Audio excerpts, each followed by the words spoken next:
Welcome to the TValue 6 video training series. In this video, we'll cover how to calculate an implicit rate on a lease using TValue 6, rather common calculation. The assumptions we are going to use for our calculation are going to be a $100,000 lease with a 5-year term or 60 lease payments. 2 of those payments will be made up front. The lease payment amount is $1,800. And we have a residual at the lease end of $20,000. So we'd like to calculate what the implicit rate will be on this lease.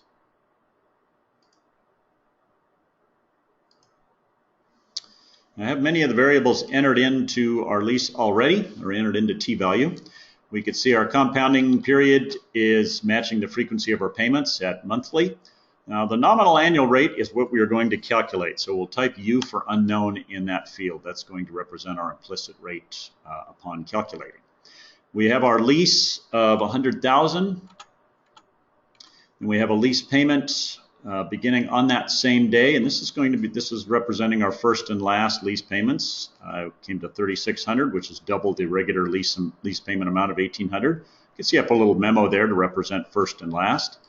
58 payments remaining after the first and last up front, and then our residual of $20,000 at the end.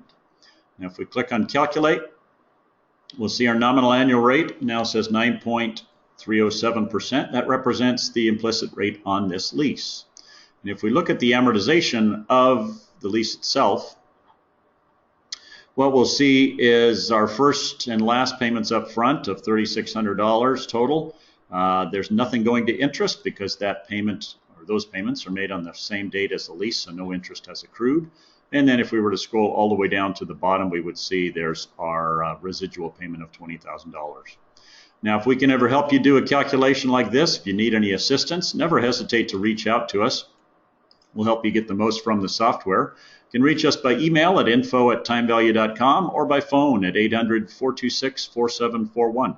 Thank you.